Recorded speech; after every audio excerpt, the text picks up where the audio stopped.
ഇതിപ്പോൾ പ്രധാനമന്ത്രി വന്ന ഒരു വേദിയിൽ അദ്ദേഹം കയറിയെന്ന് പറഞ്ഞുകൊണ്ട് അതിനെപ്പറ്റി ഒരുപാട് പറയേണ്ട ഒരു കാര്യമുള്ള കാര്യമല്ല. മുദ്രാവാക്യം വിളിച്ചതാണ് പറഞ്ഞത്. മുദ്രാവാക്യം വിളിച്ചത് അദ്ദേഹം BJP നേതാവെന്നൊന്നും അല്ല വിളിച്ചത്. രാജീവ് ചന്ദ്രശേഖർ അവിടെ കയറിയിരുന്നു, മുദ്രാവാക്യം വിളിച്ചു. BJPയുടെ ഒരു പരിപാടിയെ ഹൈജാക്ക് ചെയ്തു എന്ന് പറയുന്നുണ്ട്.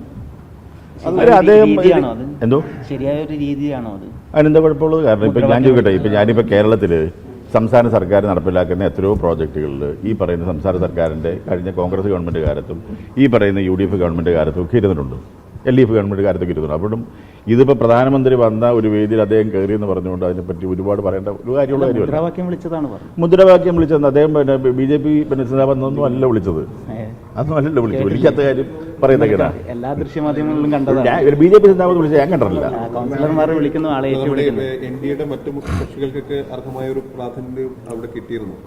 ഞാൻ അദ്ദേഹത്തെ ഇവിടെ ട്രിവാൻഡ്രത്ത് പോയി സ്വീകരിച്ചു. അതിനുശേഷം എനിക്ക് കുറേ മീറ്റിങ്ങുകളുണ്ടായിരുന്നു, അതുമായിട്ട് ബന്ധപ്പെട്ട് ഞാൻ പോയിക്കൊണ്ടിരിക്കുകയായിരുന്നു. എന്തായാലും NDA സർക്കാരിന്റെ കുഞ്ഞ് തന്നെയാണ് വിഴിഞ്ഞം. സംശയം എനിക്ക് അങ്ങനെ സംശയമൊന്നുമില്ല. പിന്നെ ആർക്ക് വേണ്ടി എല്ലാവർക്കും അവകാശപ്പെട്ടോട്ടെ, വേറെ കാര്യമൊന്നുമില്ല. ഷർജി, നിലമ്പൂർ ഇലക്ഷൻ വരികയാണ്. അപ്പം NDA മത്സരിക്കുന്നുണ്ടോ? എങ്ങനെയാണ് നിലപാട്? തീർച്ചയായും NDA മത്സരിക്കുമല്ലോ. അവിടെ സംശയം എന്താണ്? കാര്യം ഇപ്പോൾ എല്ലാ സ്ഥലത്തും കഴിഞ്ഞ പ്രാവശ്യം തന്നെ പാർലമെൻറ്റ് ഇലക്ഷനിൽ ഏതാണ്ട് ഒരു സീറ്റ് ജയിക്കുകയും മറ്റുള്ള സീറ്റുകളിലെല്ലാം വലിയ രീതിയിലുള്ള മുന്നേറ്റം നടക്കുകയും പിന്നെ അതുകൂടാതെ പിന്നെ നിയമസഭാ സീറ്റുകൾ നോക്കുകയാണെങ്കിൽ 10-20 സീറ്റുകളോ നമ്മൾ ലീഡ് ചെയ്യുന്ന അവസ്ഥയിലേക്കുള്ള ശക്തമായിട്ടുള്ള മത്സരം അവിടെ ഉണ്ടാവും. പക്ഷേ LDF UDF അവിടെ പ്രചാരണ പ്രവർത്തനം തുടങ്ങി, NDA ഒന്നും തുടങ്ങിയിട്ടില്ല.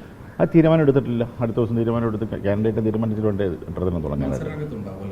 ഉണ്ടാവും തീർച്ചയായിട്ടും. SNDP യോഗം അങ്ങനെ പൊളിറ്റിക്കൽ പാർട്ടികളുടെ ഒന്നുമായിട്ടും പ്രത്യേക അടുപ്പവും വിരോധവും ഇല്ല. അതൊരു സാമുദായിക സംഘടനയാണ്.